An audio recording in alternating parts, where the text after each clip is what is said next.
Hey, welcome back to the channel. Do you have an Xbox 360 that's not reading its games or has a hard time opening the tray? Well, if it's just the tray, it's a pretty simple procedure to swap the drive belt. But if it's not reading the discs and you know that the games aren't scratched up, well, maybe it's time to just swap out the drive. So in today's video, that's exactly what we're going to do. And if you stick around, we'll show you how to get it done.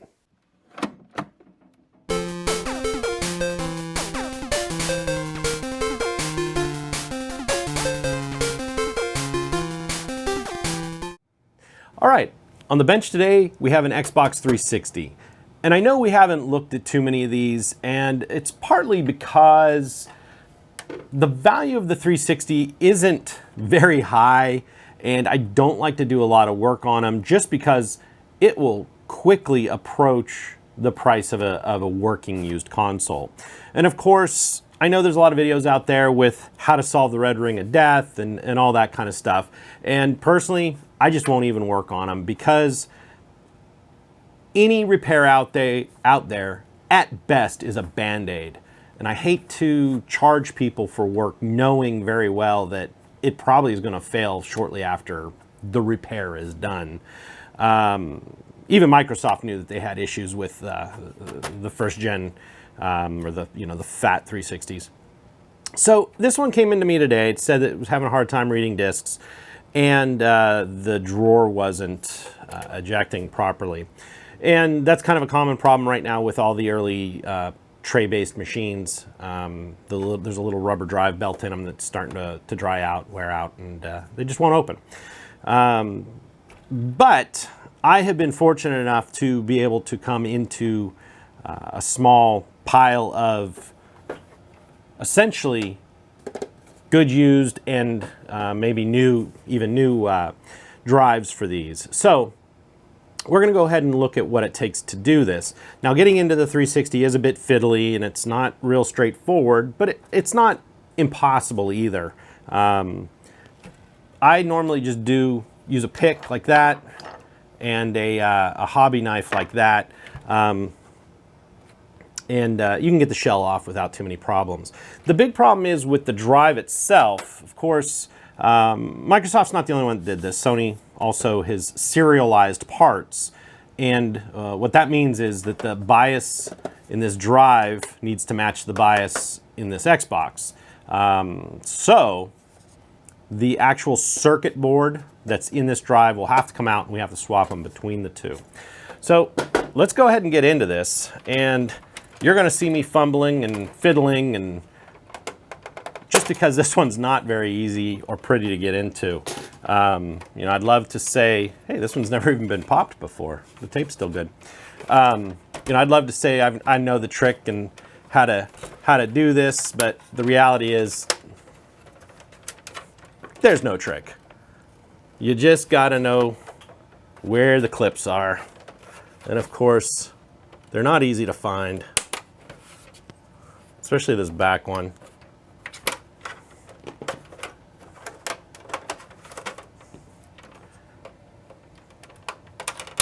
There we go.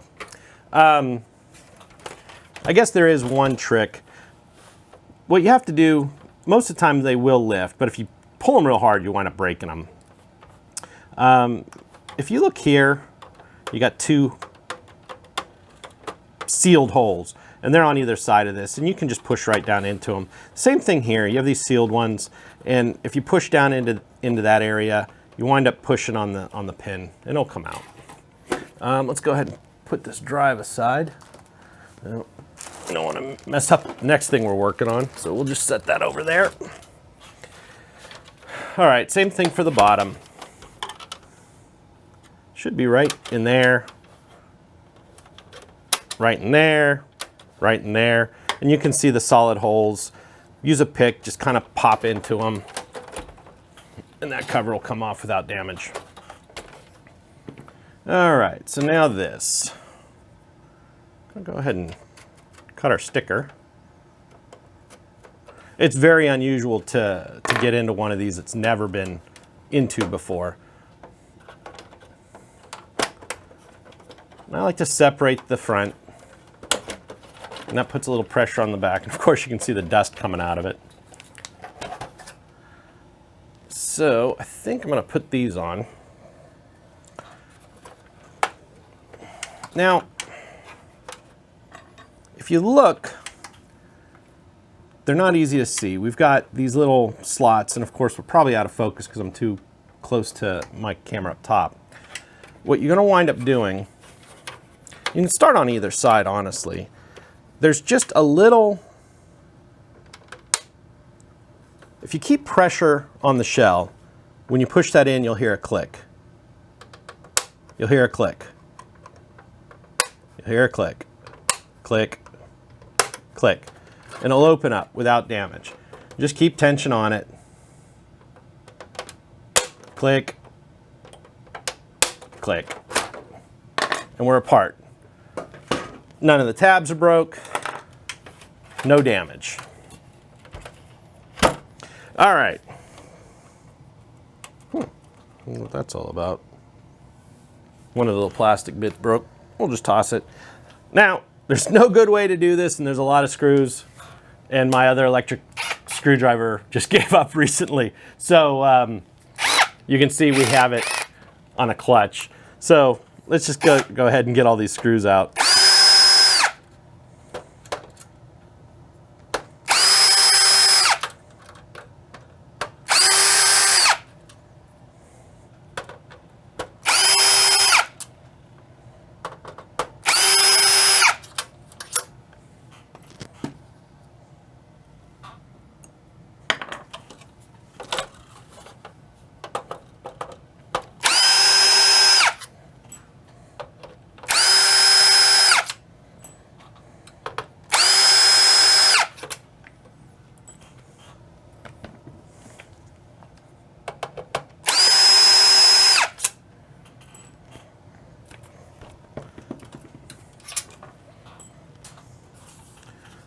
All right, I think that's all of our top case screws.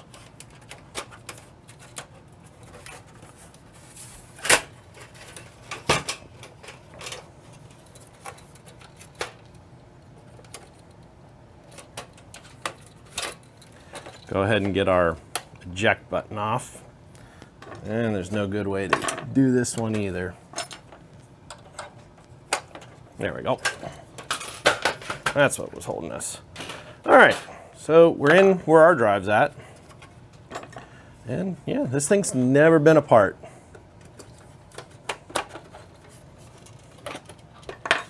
We'll give this a vacuum before we send it back to the owner. But you can see here, we just have our power lead and a SATA lead. And that's really not too bad in there. I've seen worse, but we'll clean it. I'll just set that there. All right, so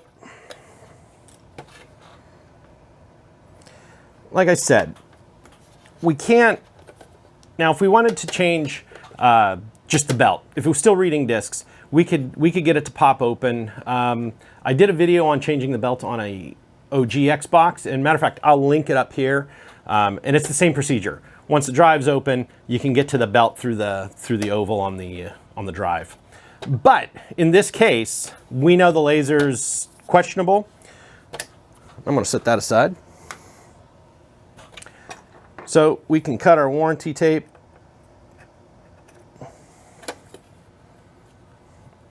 And that's just our other tape. And we need to get into this drive because we got to get that board out. Now, on the back side, I started taking out some of the gold screws, and the gold screws are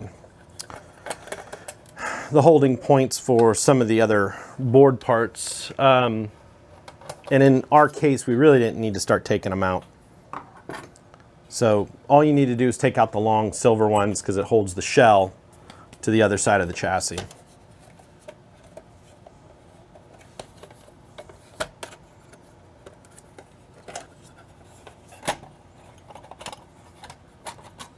All right, there's that. So Not super simple, but not difficult. So you can see we've got 2 yellow, 2 white, red, black. What I like to do is come in here and mark the first of the yellows and mark the first of the whites, just so I remember which order they went in. And we should warm up our soldering iron. But in the meantime, I'm moving my mat all around, we can pull our ribbons. This one's a pull out. This one should also be a push out. It's being a little stubborn. And a push out. There's our ribbons. We only have a couple screws to hold us in place. And we can get a small Phillips. That's a small tri-wing. What am I doing? There's a small Phillips.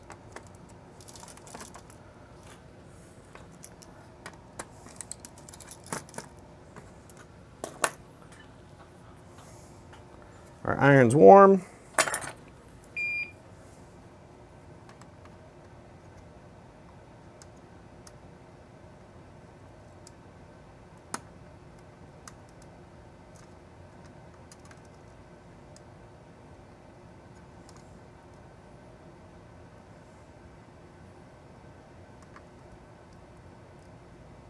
Now, one thing I need to show you, it's not going to be easy to see.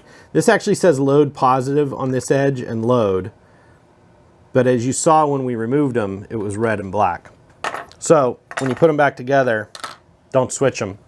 Otherwise, things aren't going to work right. So, got a clip, and our board's out. All right, I'll be right back after I get the board out of our other drive.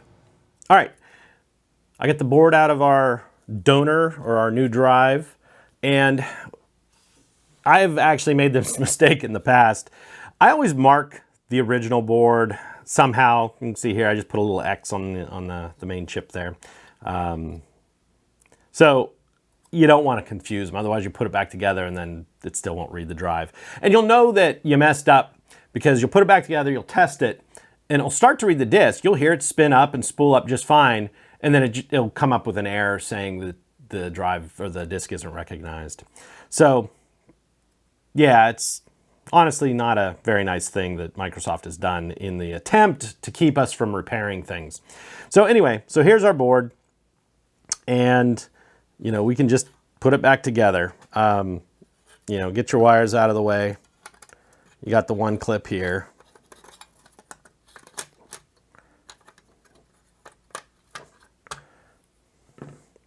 And we can put our screws back in.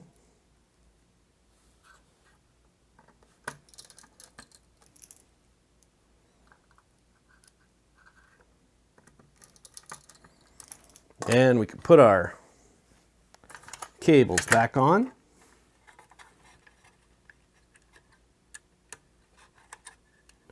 Now, obviously, you don't have to go to the trouble of using an entire donor drive. Like I said, I came into several, you know, a box of them. So for me, it's just the easier thing to do. You most certainly can get a replacement laser and just swap the laser in you know, in your old drive. But it seems like entire drives are out there for the Xbox 360 and the Wii and the Wii U and a few of the others. And it just becomes easier to do it this way. But in all those cases, you've got to swap the board. So next thing is to put all our wires back on. So just make sure our tip's clean. You know what, I'm going to bring up the temp just a little bit because this is lead-free solder. And we'll just go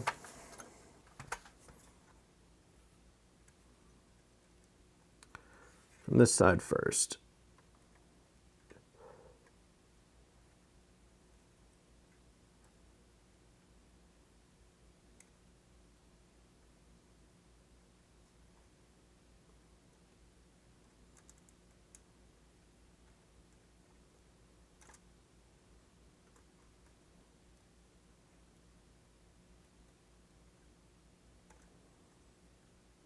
You can see when you heat up the lead-free solder, it turns nice and bright. As soon as it cools, it goes dim. I mean, I understand completely why, you know, the world has gone and needed to go to lead-free solders, but for electrical things, it's just not, doesn't work well. That's why in any repair shop, you're going to find the technicians usually using leaded solders. So anyway, that pretty much does it. The one thing to keep in mind is you have this little thermal pad here. This is the actual drive controller that runs the motors. So you want to make sure that's on there so it transfers the heat. This is the original shell. This one's got an extra little warranty sticker, probably from the people I got it from, but we'll just go ahead and put this one in and we'll make sure our ribbons, you know what, that one looks just a little crooked. Let's double check to make sure it's in the entire way. And the rest, those two look good. Okay. Everything's in place. And now it's just a reassembly and a vacuuming out. And I'll meet you back here. You don't want to hear that vacuum running, so I'll meet you back here when it's all put back together. As I was putting this back together, I noticed that we forgot to get our drive front off. It's not too difficult. You got these two little latches here. Just push in behind one, usually enough to pop it off. Of course, this one's going to be stubborn. There it goes. And all you got to do is slide it onto your new drive. So there we go. I'm going to finish putting this back together and I'll be right back.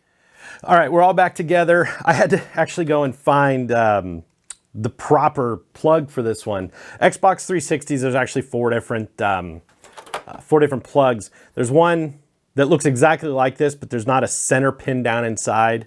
Of course, I had to find the one with the center pin because I think they're different voltages. You know, they did it for a reason.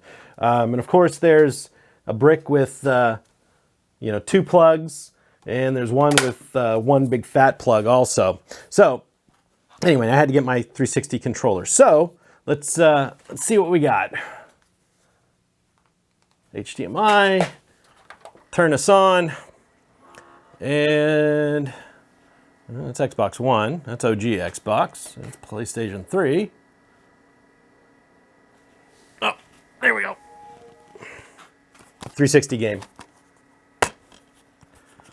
So let's see what we got. All right. Push A, should open the tray. Put our game in, and this disk drive is good like it's supposed to be. Just take a second, maybe make a little bit of noise, and say play, ready to play game. Ah, there we go, good. So we've solved all the problems. The drive opens, and it now plays a game. Probably. There we go. Dead or Alive 4. All right, so today wasn't a complex or crazy one, but there are some gotchas with this. Getting into this case without breaking it, even though it does kind of pull apart, you know, there's some things you should watch for, especially if it's a customer's machine. And knowing that, you know, you can't just swap a drive, you got to actually swap the board too. So there we go. I hope you enjoyed today's video. If you did, give us a thumbs up. If you didn't, and you want to see something done differently, and you have to give us that thumbs down, please make a comment down below. Tell us what we can do to change the format. Also, don't forget to hit the subscribe and the bell for notifications for when new content comes up. And I appreciate you being here. We'll see you on the next video. Thanks.